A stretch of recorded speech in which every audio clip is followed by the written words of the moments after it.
Imaginez un monde où la valeur d'un être humain ne se mesurait pas à sa bonté, à son esprit ou à ses accomplissements, mais à l'apparence de son front, à la pâleur de sa peau ou à l'éclat presque irréel de ses cheveux. Un monde où la beauté n'était pas seulement une quête personnelle, mais un fardeau imposé, une prison silencieuse, dictée par des règles aussi dures que la pierre des cathédrales. C'était le Moyen Âge. Une époque fascinante, pleine de contrastes. D'un côté, l'ombre des châteaux et des guerres.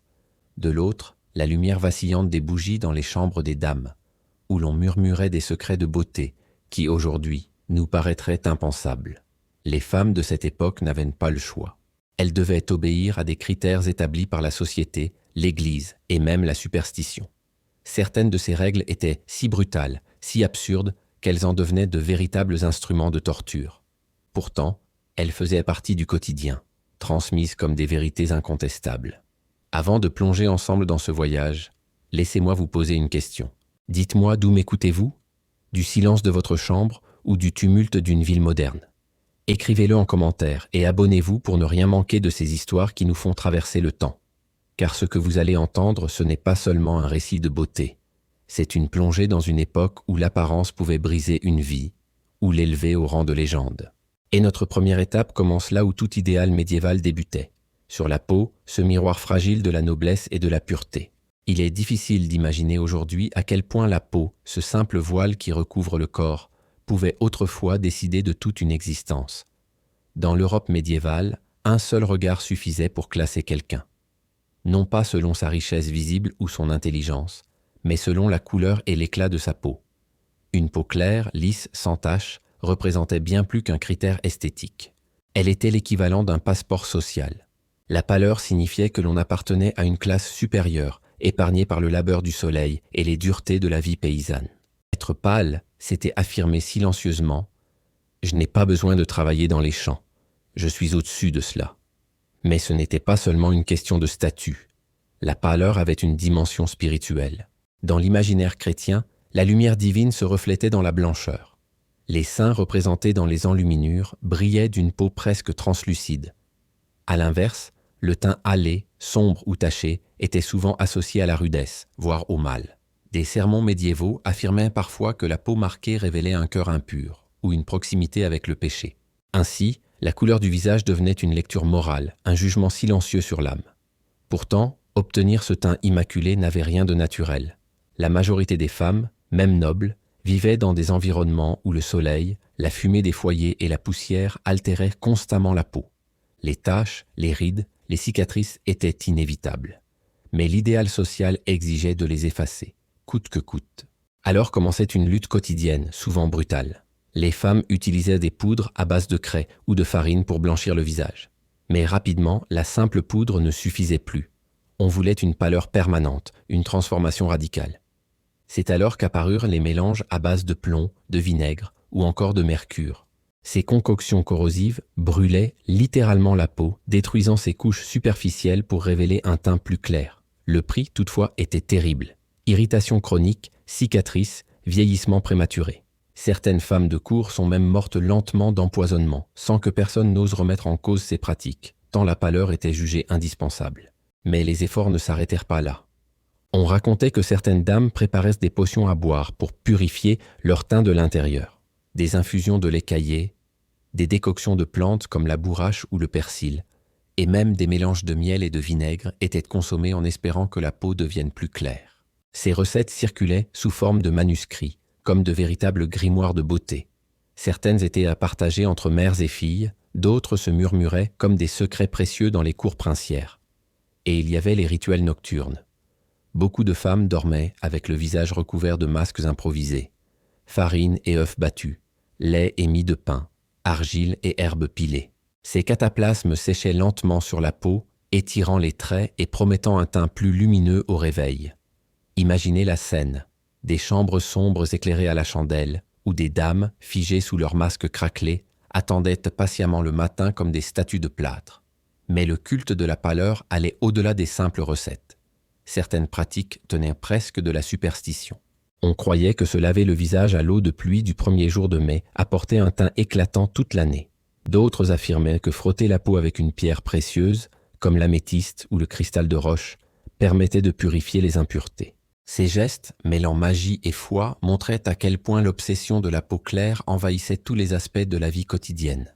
Ce désir était si puissant que les artistes eux-mêmes participaient à le renforcer. Dans les portraits médiévaux, les femmes sont représentées avec une peau d'une blancheur irréelle, presque translucide.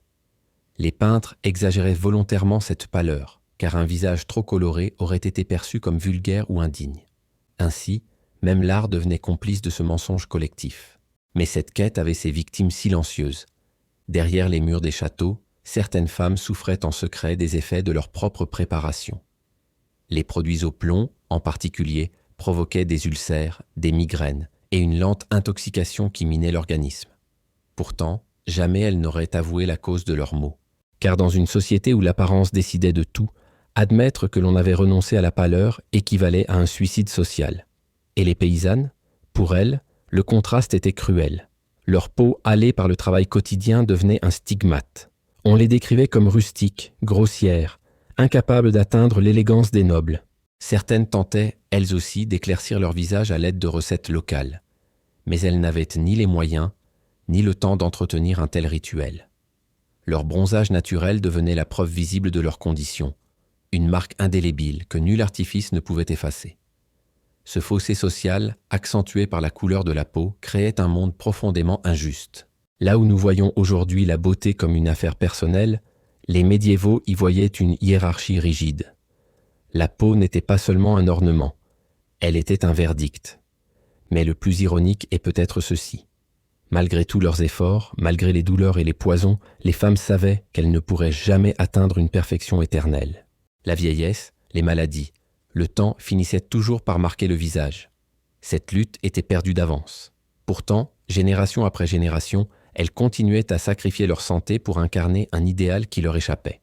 Et tout cela, rappelons-le, n'était que le premier chapitre de l'histoire.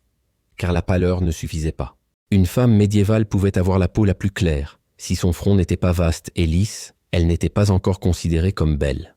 La prochaine étape de cette quête étrange consistait à remodeler le visage lui-même, parfois au prix de douleurs encore plus vives. Dans l'Europe médiévale, chaque partie du visage possédait une signification. Rien n'était laissé au hasard. La peau devait être claire, mais ce n'était qu'un début, car le regard de l'époque se posait ensuite sur une zone très précise, le front. Aujourd'hui, nous ne remarquons guère cette partie du visage, sauf peut-être lorsqu'elle se couvre de rides avec le temps. Mais au Moyen-Âge, le front était un véritable symbole. On lui attribuait des vertus intellectuelles et spirituelles. Plus il était haut, large et lisse, plus il témoignait, croyait-on, d'une intelligence supérieure et d'une noblesse innée. Un front vaste, c'était une fenêtre ouverte vers l'âme. Les chroniqueurs médiévaux écrivent que ce trait donnait l'impression d'une femme plus sage, plus raffinée, plus proche des idéaux célestes. Dans un monde où tout signe extérieur servait de preuve sociale ou morale, ce détail anatomique devint une obsession. Mais la nature n'offrait pas toujours ce que la mode exigeait. Beaucoup de femmes avaient des cheveux qui descendaient bas sur le front ou des sourcils fournis. Alors, pour se conformer à l'idéal, elles recoururent à des pratiques douloureuses et parfois dangereuses. Le rituel le plus courant consistait à repousser artificiellement la naissance des cheveux. Les femmes utilisaient de petites pinces rudimentaires pour arracher un à un les cheveux du haut du front. Le geste était lent, répétitif et terriblement douloureux. Imaginez, chaque matin ou chaque semaine, des mèches entières sacrifiées pour créer l'illusion d'un front toujours plus dégagé. Mais l'épilation mécanique ne suffisait pas.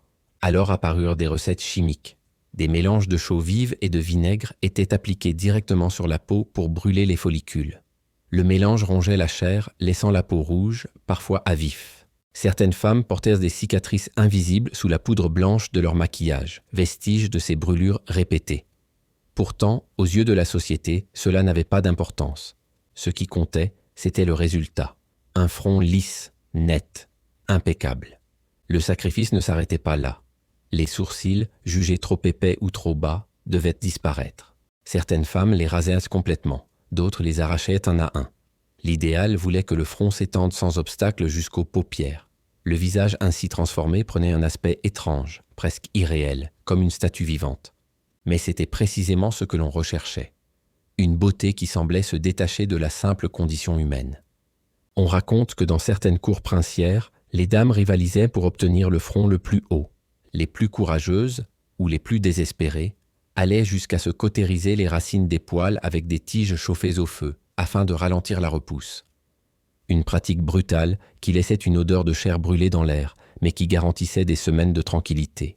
Les peintres et sculpteurs médiévaux renforcèrent cette mode. Dans les portraits qui nous sont parvenus, les femmes apparaissent avec un front démesurément grand, lisse comme le marbre. Ces représentations n'étaient pas fidèles à la réalité, mais elles fixaient dans l'imaginaire collectif l'image d'un idéal inatteignable. Chaque dame qui se regardait dans un miroir se comparait à ces visages peints et se sentait obligée d'imiter ce modèle. C'est ainsi que l'art, loin de refléter la réalité, devint un instrument de contrainte. Et ceux qui refusaient? Les femmes qui gardaient leur ligne de cheveux naturelle ou leurs sourcils étaient parfois considérées comme négligées, voire vulgaires. Dans les conversations de cour, il suffisait d'un mot moqueur pour ruiner une réputation. Mais derrière la perfection apparente, les souffrances étaient réelles. Les produits utilisés pour repousser la ligne de cheveux laissaient des plaies ouvertes, exposées aux infections. Certaines femmes, affaiblies par ces pratiques, perdirent définitivement une partie de leur chevelure. On rapporte aussi des cas où les sourcils ne repoussèrent jamais, laissant des visages figés dans une étrange expression d'étonnement permanent. Le plus cruel était que cette douleur restait silencieuse. Jamais une dame n'aurait osé se plaindre. Avouer que l'on souffrait à cause d'un rituel de beauté aurait été perçu comme un signe de faiblesse. Alors elles souriaient, dissimulaient leurs brûlures sous des voiles et continuaient inlassablement ce cycle. Le front haut ne symbolisait pas seulement la beauté, il incarnait aussi l'intellect. Dans l'imaginaire médiéval, un large front signifiait que le cerveau était plus développé, que la personne possédait plus de sagesse et de réflexion. C'était une croyance sans fondement scientifique, mais elle façonnait les perceptions. Une femme avec un front dégagé semblait immédiatement plus noble, plus cultivée. Ainsi, le front devenait un mensonge visuel, une illusion sociale qui trompait ceux qui la regardaient. Il existait cependant des critiques. Certains auteurs médiévaux, souvent des hommes d'église, raillaient cette mode. Ils la décrivaient comme une vanité grotesque, une folie féminine. Ils affirmaient que Dieu avait donné des cheveux et des sourcils pour une raison, et que les supprimer revenait à défier l'ordre divin. Mais ces voix restaient minoritaires face à la pression sociale. Les hommes, quant à eux, encourageaient souvent ce culte, car il renforçait leur propre pouvoir. Une femme qui passait des heures à arracher ses cheveux ou à blanchir sa peau n'avait guère le temps de contester les règles imposées par son mari ou par l'Église. La beauté devenait donc aussi un instrument de contrôle. Comme toujours dans les cours médiévales, les rumeurs circulaient. On racontait que certaines dames étaient devenues chauves à force d'utiliser des préparations trop fortes. D'autres auraient caché leur front abîmé sous des perruques fines ou des voiles délicats. Mais ces histoires n'empêchaient pas les autres de suivre la mode. Car dans ce monde, mieux valait être blessé que moqué, mieux valait souffrir que paraître négligé. Ce culte du front haut montre à quel point la beauté médiévale n'était pas seulement esthétique.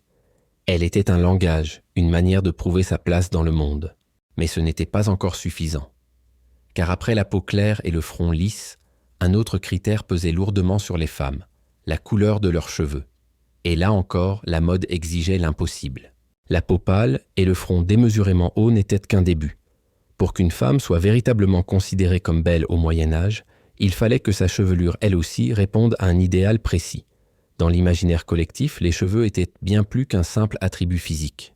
Ils représentaient une force intérieure, une vitalité secrète, parfois même une aura spirituelle. Ils disaient quelque chose de l'âme autant que du corps. Et parmi toutes les couleurs possibles, une seule dominait avec une autorité absolue, le blond. Il ne s'agissait pas du blond terne ou cendré que l'on voit parfois, mais d'un blond éclatant, presque irréel, qui rappelait la lueur du soleil levant. Cette couleur était perçue comme une bénédiction divine, un reflet de pureté céleste. Les poètes ne tarissaient pas d'éloges sur la femme blonde. Dans les romans courtois, ils comparaient ses cheveux à de l'or fin, à des rayons d'aurore, ou encore à une flamme douce qui éclairait le cœur des hommes. Les peintres, de leur côté, représentaient les saintes, les princesses et même la Vierge elle-même avec des mèches dorées, quitte à trahir la réalité. C'était une manière de rappeler, encore et toujours, que la beauté idéale ne pouvait se concevoir sans cette chevelure lumineuse. Mais rares étaient celles qui naissaient avec une telle couleur. La majorité des femmes avaient les cheveux bruns ou noirs, et cela suffisait à les reléguer dans l'ombre. Alors, comme pour la peau et le front, on chercha des solutions.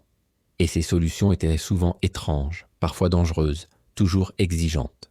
On raconte que les dames de la haute société passaient des heures à préparer des décoctions censées transformer leurs mèches sombres en éclats dorés.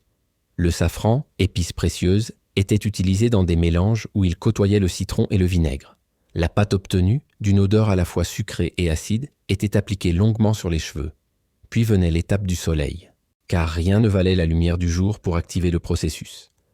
Mais attention, il ne fallait pas s'exposer directement. On craignait que les rayons trop forts brûlent la fibre capillaire. Alors les femmes s'asseyaient derrière des voiles de soie ou de lin qui filtraient les rayons. Pendant des heures, elles restaient immobiles, le visage couvert pour se protéger, tandis que leur chevelure imbibée séchait lentement. Imaginez une cour intérieure remplie de dames patientes, assises côte à côte, leurs têtes recouvertes de tissus fins, attendant que le soleil accomplisse son œuvre. C'était un spectacle étrange, à la fois intime et collectif, qui témoignait de la force de cette obsession. Mais toutes les recettes n'étaient pas aussi raffinées. Certaines utilisaient de l'urine de mouton, persuadées qu'elle possédait des vertus éclaircissantes. D'autres appliquaient des mélanges à base d'oignons ou de rhubarbe, qui laissaient des effluves persistantes difficiles à masquer. Le miel et le vinaigre servaient aussi de lotion capillaire, censée nourrir la chevelure tout en l'éclaircissant. Chaque famille, chaque région possédait sa propre variante, transmise comme un secret précieux. Les effets secondaires, eux, étaient bien réels. Cuir chevelu irrité, démangeaisons, cheveux fragilisés. Mais qu'importe. Mieux valait souffrir que rester dans l'ombre. La chevelure blonde était un billet vers l'admiration, parfois même vers le mariage avantageux. Car dans un monde où les alliances se faisaient par le rang et l'apparence, la beauté des cheveux pouvait changer un destin. Pour celles qui n'arrivaient pas à obtenir le résultat désiré, il restait une option, les postiches. On fixait de fausses mèches blondes dans les coiffures pour donner l'illusion d'une chevelure dorée. Ces ajouts provenaient souvent de cheveux d'esclaves ou de paysannes, achetés à bas prix puis transformés en accessoires. Mais porter des cheveux étrangers était risqué. Certains moralistes y voyaient une tromperie, un mensonge presque diabolique. On racontait même que certaines femmes furent accusées de sorcellerie parce qu'elles portaient une chevelure trop parfaite pour être naturelle. Dans une société où tout excès éveillait la suspicion, la beauté pouvait être à la fois une arme et une condamnation. La manière dont on portait ses cheveux importait aussi. Une jeune fille pouvait les laisser tomber librement, symbole d'innocence et de pureté. Mais une femme mariée devait souvent les cacher sous un voile, signe de modestie. La chevelure devenait ainsi un langage silencieux.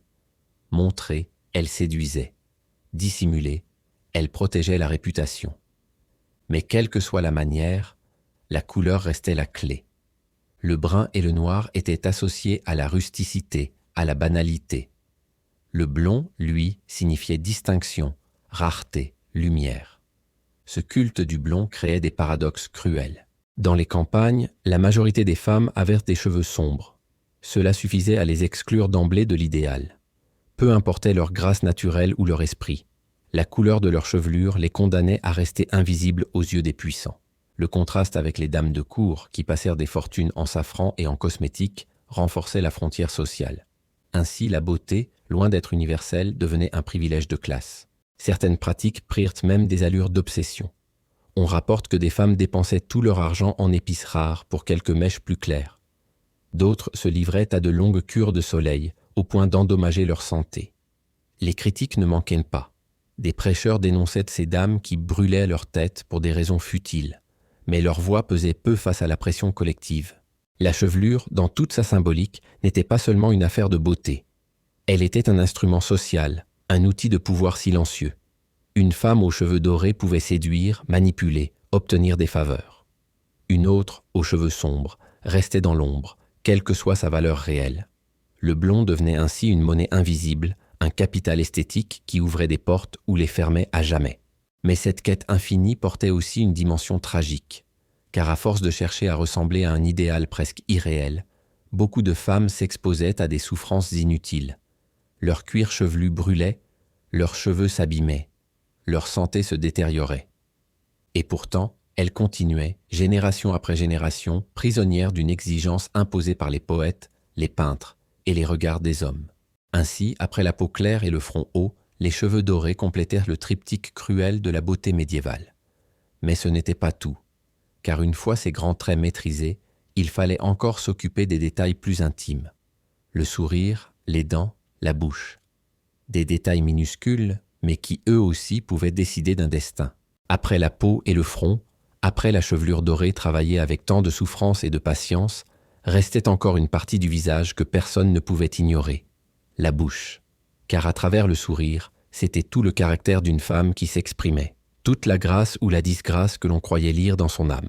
Au Moyen Âge, les lèvres et les dents devinrent elles aussi des objets d'obsession, entourés de règles strictes et de jugements cruels. On attendait des lèvres qu'elles soient petites, bien dessinées, délicatement rouges, sans artifice visible. Trop larges, elles paraissaient vulgaires. Trop pâles, elles donnaient l'air maladif. Alors les femmes cherchaient à embellir ce détail minuscule de leur visage avec des recettes aussi étranges que toutes celles que nous avons vues jusque-là.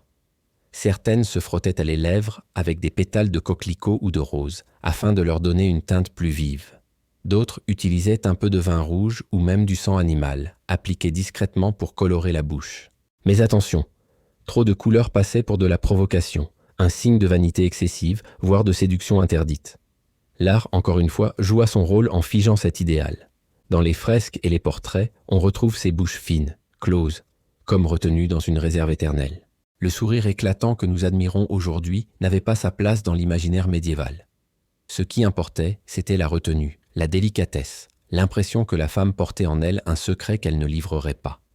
Mais si les lèvres pouvaient être maquillées en secret, les dents, elles, ne trichaient pas. Et là résidait un véritable cauchemar. Car dans un monde sans hygiène dentaire moderne, où le sucre commençait à se répandre dans les cours royales, les caries et la mauvaise haleine étaient monnaie courante. Pourtant, l'idéal exigeait des dents petites, blanches et bien alignées. Pour approcher ce modèle, les femmes tentaient toutes sortes de stratagèmes. Elles se frottèrent les dents avec du charbon de bois pilé, un abrasif qui polissait l'émail, mais l'usait aussi dangereusement. Elles mâchèrent des herbes aromatiques, comme la menthe ou le persil, pour masquer les odeurs. D'autres utilisaient des poudres à base de coquilles d'œufs réduites en cendres, parfois mélangées avec du sel. Ces remèdes, bien qu'ingénieux, n'étaient que des solutions temporaires. La vérité, c'est que peu de femmes parvenaient à conserver un sourire proche de l'idéal. Les rumeurs circulaient vite. Dans une société où tout se commentait, une femme dont les dents étaient trop écartées, tachées ou manquantes, devenait la risée des conversations. Les courtisans, cruels, savaient lancer des surnoms qui collaient à la peau. Et comme pour la peau ou les cheveux, la moindre imperfection devenait une marque indélébile, une sentence sociale. Certaines femmes, conscientes de leurs défauts dentaires, choisissaient de sourire le moins possible. Le silence, l'économie de gestes, devenaient des stratégies pour cacher une vérité gênante. Et pourtant, malgré ces contraintes, la bouche restait une arme puissante. Un sourire discret, bien maîtrisé, pouvait séduire plus sûrement qu'un long discours. C'était un langage en soi, une manière de promettre ou de repousser sans dire un mot. Les chroniqueurs rapportent que certaines dames savaient jouer de leur bouche comme d'un instrument, en la laissant à peine s'entr'ouvrir pour donner l'illusion d'un mystère ou d'une promesse. Cette puissance rendait l'idéal encore plus exigeant, car il fallait que la bouche soit à la hauteur du rôle qu'elle devait jouer. Mais là encore, le poids de l'Église se faisait sentir. Les moralistes rappelèrent sans cesse que la femme devait garder une attitude modeste, humble, réservée. Trop montrer ses dents, trop colorer ses lèvres, c'était risquer d'être accusée de frivolité, voire de tentation diabolique. Ainsi, entre l'exigence esthétique et la peur du jugement religieux, la bouche devenait un territoire surveillé, codifié, presque interdit. Les paysannes, elles, n'avaient pas les moyens de se livrer à tant de soins. Leurs lèvres gercées par le froid, leurs dents abîmées par une alimentation rudimentaire, révélaient une condition différente. Mais cette différence, loin d'attirer la compassion, servait au contraire à renforcer la frontière sociale. La noblesse voyait dans la bouche imparfaite des travailleuses une preuve supplémentaire de leur rusticité. Encore une fois, la beauté se transformait en outil de domination. Ce qui est frappant en observant ces règles, c'est l'ampleur du paradoxe. Car si tout le visage devait être sculpté par la souffrance et les artifices, la bouche, elle, devait paraître la plus naturelle possible. Un rouge trop éclatant trahissait la supercherie. Un sourire trop large brisait l'illusion de retenue. La femme devait être à la fois travaillée et discrète, transformée et modeste. Elle devait effacer tous les signes de sa condition humaine pour se rapprocher d'un idéal irréel, tout en prétendant n'avoir rien fait pour y parvenir. Et ce paradoxe ne s'arrêtait pas là, car après la peau, le front, la chevelure et la bouche, le corps tout entier entrait en jeu. La silhouette, les mains, les proportions devaient elles aussi se plier à des règles précises, souvent contradictoires, parfois impossibles. L'idéal de beauté ne laissait aucun répit. Il poursuivait la femme jusque dans les moindres détails de son être, jusqu'au bout de ses doigts. Les visages façonnés par la pâleur, le front haut et les cheveux dorés, n'étaient que les crins d'un corps que l'on exigeait lui aussi conforme à des règles bien précises. Dans l'ombre des châteaux comme dans la lumière des cours princières, chaque détail comptait, et les mains, en particulier, étaient scrutées avec une attention presque obsessionnelle. Une main devait être longue, fine, blanche comme la porcelaine. Les doigts, élancés, devaient ressembler à ceux d'une statue délicate, car dans la pensée médiévale, la main était un signe social autant qu'esthétique. Elle révélait si la femme travaillait ou non. Des mains calleuses, hâlées, abîmées par le soleil ou les outils dénonçaient immédiatement une vie de labeur. Des mains lisses et pâles proclamaient le privilège de l'oisiveté, le luxe de ne rien faire. Pour préserver cette apparence, les femmes nobles prenaient 1000 précautions. Certaines portaient des gants parfumés, cousus de soie ou de cuir fin, même à l'intérieur, afin de protéger leur peau de la lumière et des frottements. Ces gants étaient souvent imprégnés de fleurs séchées ou d'herbes odorantes, transformant la main en un objet délicat qui séduisait autant par la vue que par l'odeur. Les dames se lavaient aussi les mains dans des infusions de lait et de miel, persuadées que cela les adoucissait. D'autres utilisaient des cataplasmes de farine ou de graisse animale pour nourrir leur peau et éviter toute rugosité. Mais cette quête avait un revers cruel, car il suffisait d'un accident domestique, d'une brûlure en cuisine ou d'un geste imprudent au soleil pour que la peau des mains se marque à jamais. Et dans une société où l'apparence définissait la valeur, une cicatrice sur un doigt pouvait devenir un stigmate. On chuchotait, on jugeait. Les mains parlaient malgré elles, racontant une histoire que la femme aurait préféré taire. Les artistes, encore une fois, amplifièrent cet idéal. Dans les enluminures et les sculptures, les mains des femmes apparaissent toujours délicates, posées avec une élégance presque irréelle. Elles tiennent un livre, un lys, une coupe, mais jamais un outil ou un objet du quotidien. Car représenter une main au travail aurait suffi à ternir l'image de perfection. Ainsi, l'art, comme un miroir déformant, renforçait un modèle impossible à atteindre. Mais il ne s'agissait pas seulement des mains. La silhouette entière devait obéir à des critères subtils. Contrairement à l'image moderne qui valorise souvent la minceur extrême, le Moyen-Âge associait la beauté féminine à une certaine plénitude. Un corps trop maigre évoquait la maladie, la misère, la faiblesse. L'idéal était une silhouette élancée, mais avec un ventre légèrement rond, signe de prospérité et de fertilité. Les hanches devaient être marquées, le buste harmonieux, mais jamais excessif. On attendait une sorte d'équilibre, une douceur des formes qui inspirait la vie et la fécondité. Ce détail peut surprendre, mais il révélait une vérité sociale profonde. Dans une époque où la famine menaçait souvent, où les récoltes pouvaient manquer, un corps bien nourri devenait le symbole d'une sécurité matérielle. Une femme qui portait en elle cette rondeur rassurante prouvait, par son apparence seule, qu'elle appartenait à un monde épargné par la faim. Elle incarnait, malgré elle, la réussite de son clan, de son mari, de sa famille. Et pourtant, cette valorisation de la plénitude ne protégeait pas les femmes des critiques. Car comme pour la peau ou les cheveux, la moindre déviation de l'idéal entraînait des jugements. Trop de rondeur, et l'on parlait de paresse ou de gourmandise. Trop de minceur, et l'on murmurait des soupçons de maladie ou de faiblesse. La silhouette devenait ainsi un champ de bataille silencieux, où chaque femme était condamnée à marcher sur une ligne étroite entre l'admiration et la moquerie. Ce paradoxe se retrouvait aussi dans les vêtements. Les robes, souvent ajustées au buste mais amples à la taille, soulignaient certains traits tout en dissimulant d'autres. Les corsages mettaient en valeur la poitrine, tandis que les étoffes lourdes et les plis amples donnaient l'impression d'une silhouette harmonieuse. Mais cette harmonie était une illusion soigneusement entretenue par les tissus, les ceintures et les postures. Les femmes apprenaient à se tenir, à marcher, à poser leurs mains de manière à flatter la vision de ceux qui les observaient. Dans les campagnes, la réalité était tout autre. Les paysannes, exposées au soleil et au travail physique, avaient des mains brunes et calleuses, des corps robustes façonnés par le labeur. Mais au lieu d'être admirées pour leur force et leur endurance, elles étaient rejetées de l'idéal. Leur silhouette devenait un signe de rusticité, leur corps un rappel brutal de la dureté de la vie. Elles incarnèrent la survie, mais pas la beauté.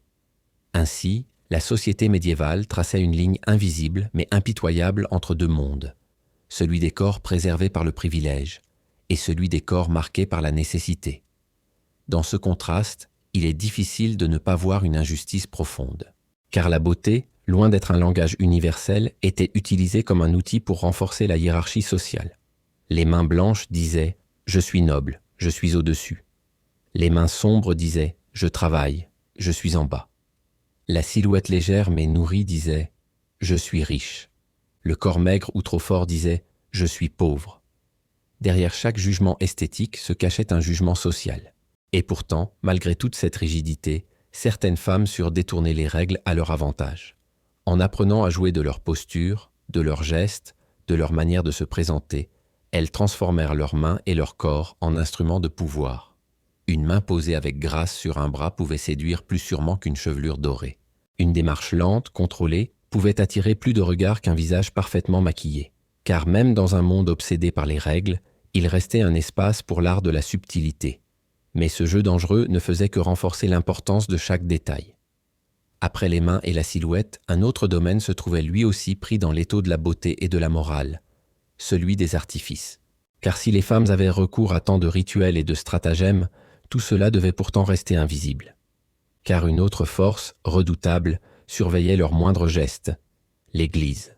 Il est impossible de comprendre l'idéal de beauté médiévale sans évoquer l'ombre immense qui pesait sur lui, celle de l'Église.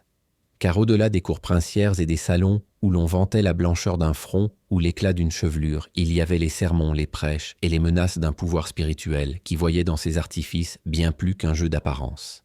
Pour les moralistes chrétiens du Moyen-Âge, la beauté n'était pas neutre. Elle pouvait être une bénédiction, mais elle était aussi et surtout une tentation. Dès les premiers siècles, certains pères de l'Église avaient fixé les bases de cette méfiance. Ils affirmaient que les artifices du visage, les maquillages et les ornements étaient des pièges du démon. Embellir ce que Dieu avait créé revenait à nier son œuvre, à contester sa volonté. Les femmes qui s'enduisent de poudre, disait-il, ne cherchent pas à être belles, mais à tromper. Et tromper, c'était mentir, et mentir, c'était pécher.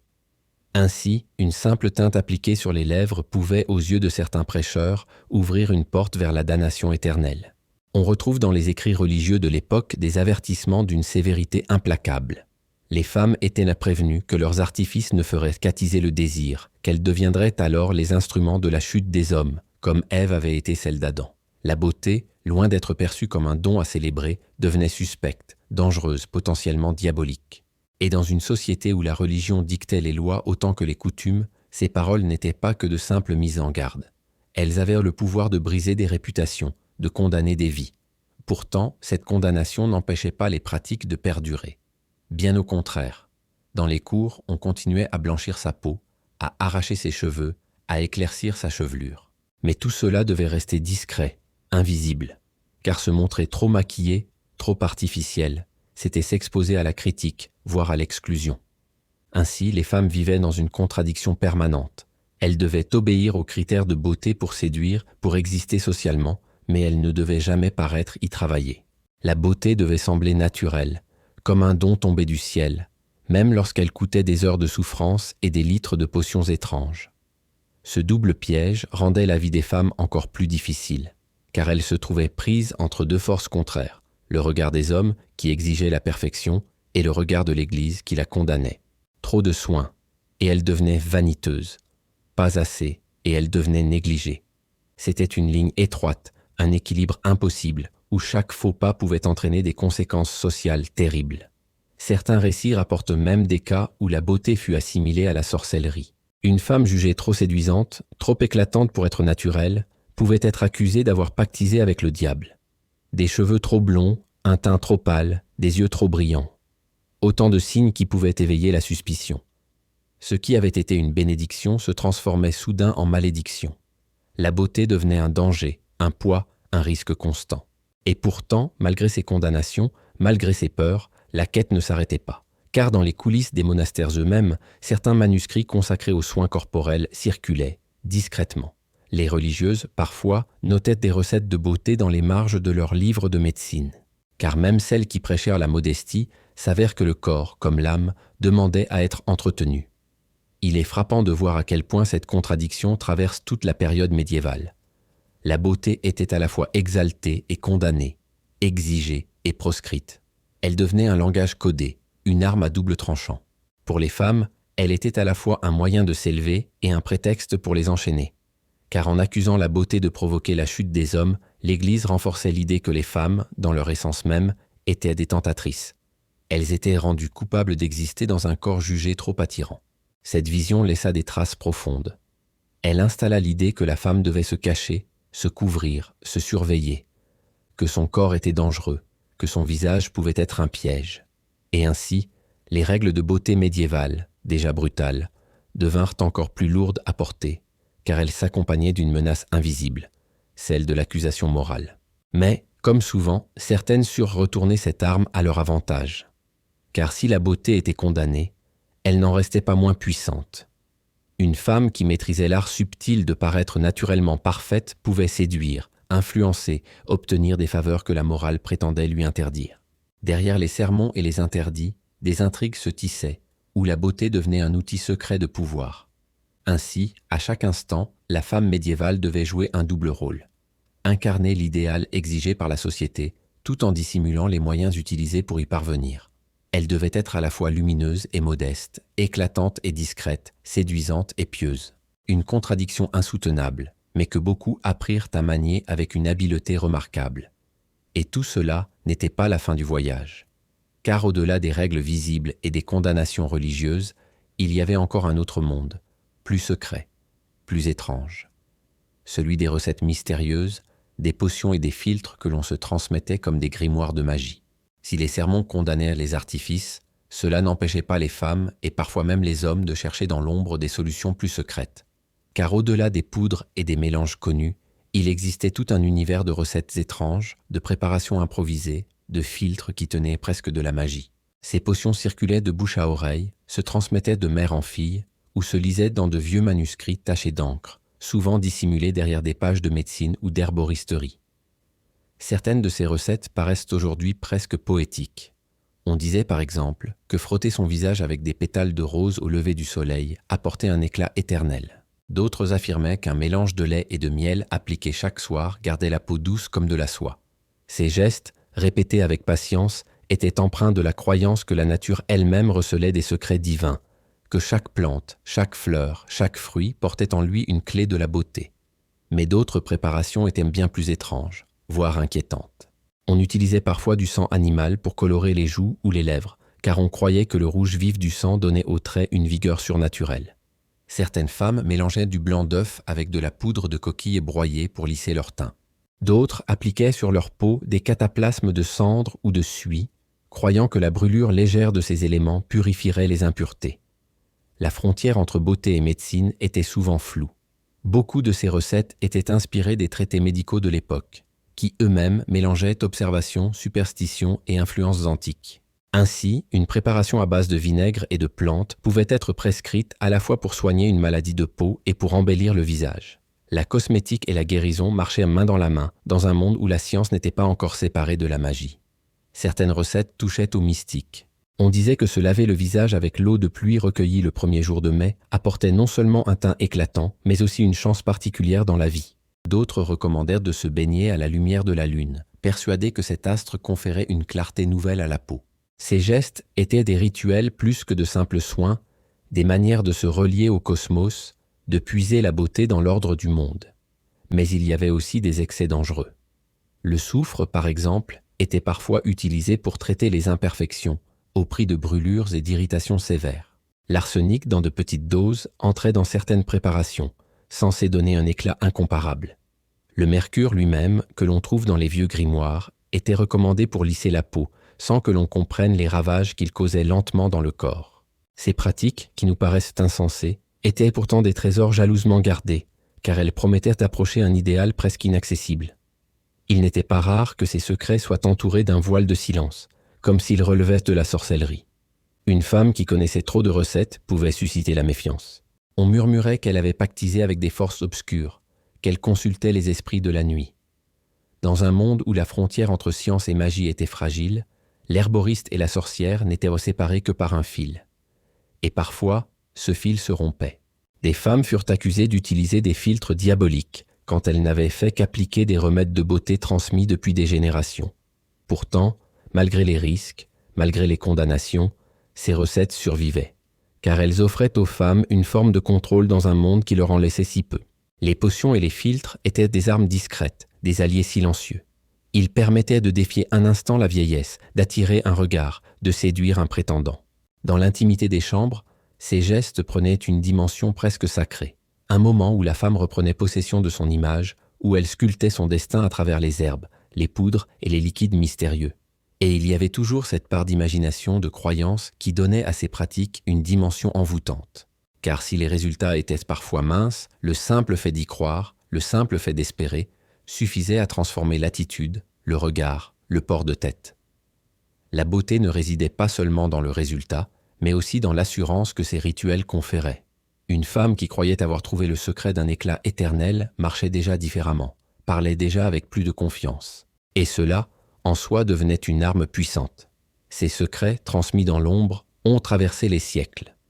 Certains se sont éteints, d'autres ont survécu, transformés par la science moderne. Mais ils témoignent tous d'une même vérité. La quête de beauté au Moyen Âge n'était pas seulement une affaire d'apparence. C'était une quête existentielle, un combat contre le temps, une manière de se protéger dans un monde où la moindre imperfection pouvait condamner. Et si ces recettes pouvaient transformer un visage, elles pouvaient aussi transformer une vie. Car dans une société où tout passait par l'apparence, la beauté devenait une arme sociale, un pouvoir silencieux mais redoutable. Dans ce monde médiéval où chaque détail du visage, chaque nuance de la peau et chaque reflet de la chevelure était jugé, la beauté n'était pas seulement une contrainte. Elle pouvait devenir une arme silencieuse, subtile, mais parfois plus puissante que n'importe quelle épée. Car derrière les murs des châteaux, dans les cours royales et les salles de banquet, l'apparence décidait souvent du destin d'une femme. Un mariage avantageux, une alliance stratégique, une ascension sociale fulgurante, tout cela pouvait naître d'un sourire maîtrisé, d'un front haut et d'une chevelure dorée.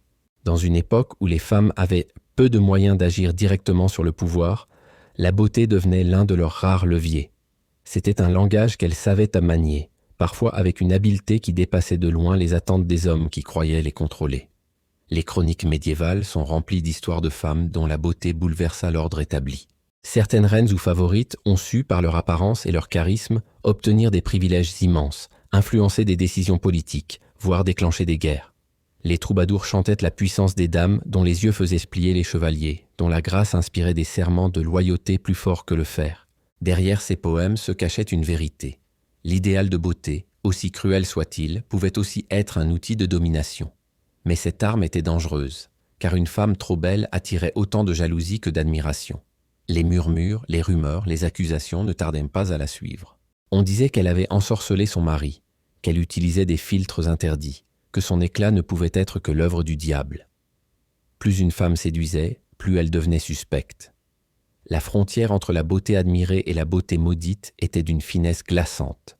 Pourtant, beaucoup acceptèrent ce risque, car dans une société dominée par les hommes, la beauté donnait un pouvoir que rien d'autre ne pouvait offrir.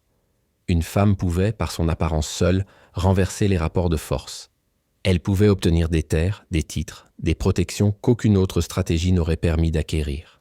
Même les hommes les plus influents savèrent qu'un regard pouvait briser leur volonté. Ce pouvoir, bien sûr, n'était pas sans limite. Il fallait jouer avec prudence, ne jamais paraître trop consciente de son influence.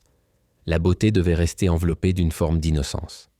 Une femme qui se montrait trop calculatrice risquait d'être rejetée, accusée de manipulation. Alors, beaucoup perfectionnaient l'art de paraître naturel, tout en travaillant chaque détail dans le secret. Les heures passées à arracher leurs cheveux, à préparer leurs potions, à dissimuler leurs efforts sous une apparence de simplicité, faisaient partie de ce grand jeu social. Il est troublant de constater à quel point cette logique nous paraît familière encore aujourd'hui. Car même si les siècles ont passé, le paradoxe demeure. La société exige que la beauté soit travaillée, mais prétend la préférer naturelle. Le Moyen-Âge n'a fait qu'amplifier ce paradoxe jusqu'à en faire une règle de vie. Dans les cours royales, certaines femmes surent transformer leur apparence en véritable instrument de négociation. Elles obtenaient des faveurs, faisaient et défaisaient des alliances, suscitèrent la colère ou l'admiration. Mais ce pouvoir restait fragile, car à la moindre chute de leur éclat, à la moindre imperfection qui perçait, elles pouvaient être rejetées, oubliées, remplacées. La beauté, comme une arme, avait besoin d'être entretenue sans relâche, au prix de douleurs constantes et d'une vigilance de tous les instants. Les paysannes, elles, ne jouaient pas à ce jeu. Leur beauté, trop brute, trop marquée par le soleil et le labeur, ne leur offrait pas le même pouvoir. Et pourtant, elles inspiraient parfois une autre forme de fascination. Certains récits évoquent des chevaliers troublés par la simplicité d'un visage hâlé, par la vitalité d'un corps robuste. Mais ces histoires restaient des exceptions, souvent transformées en contes ou en chansons, car elles ne correspondaient pas aux normes établies. La règle générale demeurait. La beauté noble était une arme sociale, réservée à celles qui pouvaient en maîtriser les codes. Cette arme était double, car elle pouvait aussi se retourner contre celles qui la maniaient. Les rivalités entre dames de cour étaient féroces. Une femme trop admirée devenait vite la cible de complots, de jalousies, de calomnies. On la décrivait comme frivole, manipulatrice, dangereuse. Certaines furent écartées, envoyées au couvent ou exilées, non pas pour un crime politique, mais simplement pour avoir suscité trop de regards. Ainsi, la beauté, qui semblait donner le pouvoir, pouvait aussi devenir un piège mortel. Mais malgré tous ces dangers, malgré les critiques, malgré les sermons, les femmes continuaient à jouer ce rôle, conscientes que leur apparence était souvent leur seul moyen de peser dans le destin du monde. Dans le silence de leur chambre, en appliquant leur masque de lait et de miel, en arrachant leurs sourcils, en éclaircissant leurs cheveux, elles ne façonnaient pas seulement leur visage. Elles préparaient leurs armes pour une bataille invisible, celle qui se livrait dans les regards et les murmures des cours. Et c'est peut-être là la dimension la plus tragique de tout cela. La beauté médiévale n'était pas une simple coquetterie, ni une vanité. Elle était une question de survie. Sans elle, une femme pouvait être oubliée, négligée, condamnée à l'insignifiance. Avec elle, elle pouvait briller un temps, mais au prix d'une lutte incessante contre la douleur, le temps et les jugements. Ainsi, section après section de ce tableau cruel, nous voyons se dessiner une vérité sombre. La beauté, au Moyen Âge, était à la fois une prison et une arme. Mais avant d'en tirer des leçons, il reste encore à comprendre ce qui se jouait au niveau le plus intime, le plus paradoxal. Car derrière les règles sociales et religieuses, il y avait un héritage invisible, qui traverse les siècles et qui, d'une certaine manière, nous parle encore aujourd'hui. Quand on referme le grand livre de ces règles brutales, quand on contemple ces visages figés dans les fresques et ces silhouettes idéalisées dans les manuscrits, on pourrait croire que tout cela appartient à un autre temps, une époque lointaine, barbare, dont nous aurions été délivrés par le progrès. Mais si l'on écoute attentivement, si l'on regarde avec soin, on entend un écho qui traverse les siècles. Car bien des obsessions médiévales n'ont jamais disparu. Elles se sont seulement transformées. L'obsession de la peau parfaite, par exemple, ne nous est pas étrangère. Certes, nous n'utilisons plus de plomb ou de mercure, mais l'industrie moderne a remplacé ces poisons par d'autres produits aux promesses mirifiques. Aujourd'hui encore, des millions de personnes appliquent chaque soir des crèmes censées effacer les rides, purifier le teint, abolir le temps. Le discours a changé, l'emballage s'est sophistiqué, mais le rêve demeure le même, celui d'une peau lisse, claire, sans imperfection, comme une preuve de pureté intérieure. Le culte du front haut lui aussi a laissé des traces. Nous n'arrachons plus nos cheveux pour allonger le visage, mais la chirurgie esthétique a pris le relais. On lisse, on injecte, on gomme chaque ligne qui témoignerait de l'âge ou de la fatigue. Le front doit rester net, immobile, miroir d'une jeunesse qui ne passe pas. Le geste a changé, mais la logique reste intacte, cacher les marques du temps pour correspondre à un idéal imposé. Et que dire de l'obsession des cheveux blonds ? Elle s'est inscrite si profondément dans l'imaginaire collectif qu'elle continue d'imprégner nos cultures. Les contes de fées qui naîtront plus tard reprendront cette image. La princesse blonde, éclatante comme le soleil, opposée à la sorcière sombre, inquiétante, aux cheveux noirs. Ce code couleur, inventé et entretenu par des siècles de représentation, a traversé l'histoire jusqu'à nos écrans modernes. Même les dents, si douloureusement jugées au Moyen Âge, sont encore au centre de nos préoccupations. Les sourires parfaits que nous voyons dans les publicités ne sont que l'écho des petites dents blanches exigées dans les cours médiévales. Ce qui a changé, c'est la technologie. Les appareils dentaires, les blanchiments chimiques ont remplacé les coquilles d'œufs et le charbon pilé. Mais derrière cette modernité, c'est la même peur qui persiste. La peur d'être jugé pour une imperfection qui nous échapperait. Et puis il y a ce qui, plus que tout, relie notre époque à celle du Moyen Âge, la contradiction permanente. Alors comme aujourd'hui, on exigeait que la beauté paraisse naturelle, alors qu'elle était le fruit d'un travail acharné, de souffrances invisibles. Alors comme aujourd'hui, on condamnait la vanité tout en la réclamant en silence. Les femmes, en particulier, étaient prises dans un piège sans issue, paraître sans jamais avouer l'effort, séduire sans jamais montrer l'intention, se transformer tout en prétendant ne rien changer. Ce paradoxe n'a pas disparu. Il s'est déplacé, habillé de nouveaux discours, mais il demeure. Les réseaux modernes remplacent les fresques, les magazines remplacent les manuscrits. Mais la logique est la même. On projette des images idéalisées que chacun tente ensuite d'imiter, au prix de frustration et parfois de souffrance. C'est peut-être cela, la leçon la plus troublante que nous lègue le Moyen Âge. L'idée que la beauté, loin d'être un simple ornement, a toujours été une question de pouvoir. Un pouvoir que l'on subit, mais aussi un pouvoir que l'on peut manier.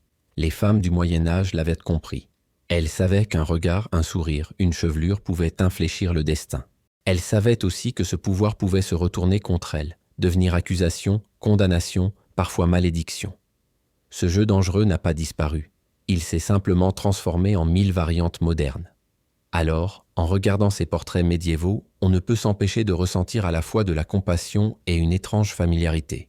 Ces femmes, arrachées à leurs cheveux, brûlées au vinaigre, empoisonnées au plomb, ne sont pas si éloignées de celles qui, aujourd'hui, se plient aux diktats de la mode ou de la chirurgie.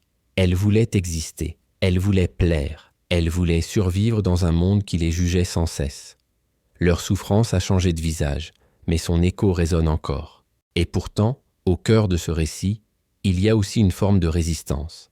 Car certaines, à travers les siècles, ont su briser les règles, détourner les normes, imposer une autre manière d'être belles.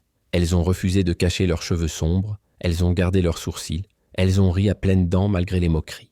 Ces femmes-là rappellent que la beauté, malgré toutes les chaînes qu'on lui impose, garde toujours une part de liberté. En fin de compte, ce que révèle l'histoire des règles de beauté médiévales, c'est moins la cruauté d'une époque que la fragilité universelle de notre regard. Nous avons besoin d'idoles, de modèles, de miroirs. Mais ces miroirs, trop souvent, déforment la réalité, imposent des illusions. Et chaque fois, ce sont des êtres réels, de chair et de sang, qui portent le poids de ces illusions. Alors, la prochaine fois que vous croiserez un portrait médiéval au musée, arrêtez-vous un instant. Regardez ce front immense, ces cheveux dorés, cette peau d'albâtre. Et souvenez-vous qu'il y a, derrière ce visage, une histoire de souffrance et de courage. Souvenez-vous que cette femme, il y a des siècles, a peut-être sacrifié sa santé, ses nuits, ses rires pour correspondre à un idéal qui la dépassait. Et demandez-vous, qu'est-ce qui vraiment a changé depuis elle ? Car au fond, l'histoire de la beauté est toujours l'histoire de notre vulnérabilité. Et si les règles médiévales nous paraissent brutales, c'est peut-être parce qu'elles mettent à nu ce que nous préférons cacher. Le pouvoir immense, et parfois destructeur, que nous accordons au regard des autres. Et maintenant que le chemin est parcouru, il est temps de refermer doucement ce livre d'ombres et de lumière. Nous avons traversé des couloirs étroits, peuplés de visages pâles comme la cire, de fronts démesurés arrachés à la douleur, de chevelures blondies au soleil et aux potions étranges. Nous avons observé des sourires retenus, des dents polies au charbon, des mains cachées sous des gants parfumés, des corps jugés, mesurés, condamnés à correspondre à une silhouette qui n'était pas la leur. Nous avons entendu les sermons sévères, dénonçant chaque rougeur, chaque poudre comme une offense à Dieu. Nous avons suivi le fil secret des recettes transmises dans l'ombre, ces grimoires d'herbes et de liquides qui promettèrent de retenir un peu de jeunesse et d'attirer un peu de faveur. Et nous avons vu enfin comment cette beauté, si cruelle à atteindre, devenait aussi une arme. Un pouvoir silencieux, capable d'ouvrir des portes, de renverser des alliances, de tracer un destin. Tout cela semble lointain et pourtant étrangement proche. Car à travers ces visages médiévaux, nous avons reconnu nos propres obsessions. La peur du temps qui passe, l'angoisse de l'imperfection, l'illusion qu'il existe quelque part une forme idéale à laquelle chacun devrait se plier. Les outils ont changé, mais la logique demeure. Là où elles utilisaient du plomb, nous employons des injections. Là où elles frottaient leurs cheveux au safran, nous les recouvrons de produits chimiques. Là où elles craignaient le jugement de l'Église, nous craignons celui des écrans et des foules numériques. Toujours, derrière le miroir, il y a la même question. Suis-je assez beau, assez belle pour être aimé, respecté, accepté ? Et pourtant, ce que ces femmes du Moyen-Âge nous enseignent malgré elles, c'est que l'idéal n'a jamais été qu'une illusion. Car aucune d'elles ne correspondait vraiment à ces règles impossibles. Toutes souffraient, toutes luttaient. Toutes savaient qu'elles ne faisaient que courir après un horizon qui se dérobait sans cesse. Leur vraie beauté n'était pas dans leur front arraché ni dans leurs lèvres peintes, mais dans cette détermination silencieuse, ce courage d'affronter chaque jour un monde qui les jugeait sans relâche. Peut-être est-ce cela que nous devons retenir, que la beauté n'a jamais résidé dans la conformité, mais dans la résistance. Dans le sourire d'une femme qui, malgré ses dents abîmées, riait à gorge déployée. Dans les mains calleuses d'une paysanne qui portait à la force de la vie. Dans les cheveux sombres d'une fille du peuple qui refusa de les blanchir pour plaire.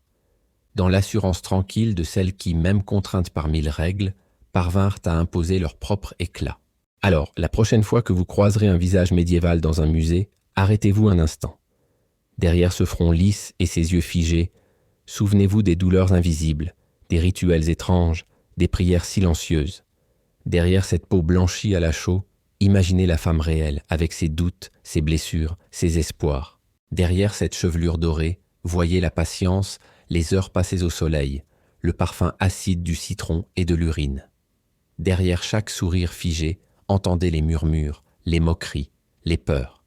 Et demandez-vous, ne sommes-nous pas encore aujourd'hui prisonniers d'autres règles, tout aussi brutales, mais simplement habillés d'habits modernes? Car c'est cela la leçon ultime de cette histoire. La beauté, au Moyen Âge, était un piège. Elle promettait l'élévation, mais exigeait la souffrance. Elle ouvrait des portes, mais posait des chaînes. Elle récompensait, mais condamnait. Elle brisait des cœurs, elle volait des vies. Et pourtant, malgré tout, elle était poursuivie, désirée, célébrée, comme si rien n'avait plus d'importance. Aujourd'hui, il nous reste le choix de rompre ce cercle, ou de continuer à courir derrière les mêmes illusions. Alors, chers voyageurs du temps, je vous laisse avec une question. Si demain on effaçait tous les miroirs, toutes les images, toutes les comparaisons, que resterait-il de la beauté? Peut-être rien de ce que l'on croyait. Peut-être enfin ce qu'elle a toujours été, au-delà des modes et des règles. Un éclat fugace qui vit dans la lumière des. Un regard, dans la chaleur d'une voix, dans la sincérité d'une présence. Ce que ni le plomb, ni le safran, ni les sermons n'ont jamais pu dompter. Et vous, en écoutant cette histoire, où placez-vous votre propre beauté? Est-elle dans le reflet d'un idéal ou dans la vérité silencieuse de ce que vous êtes déjà?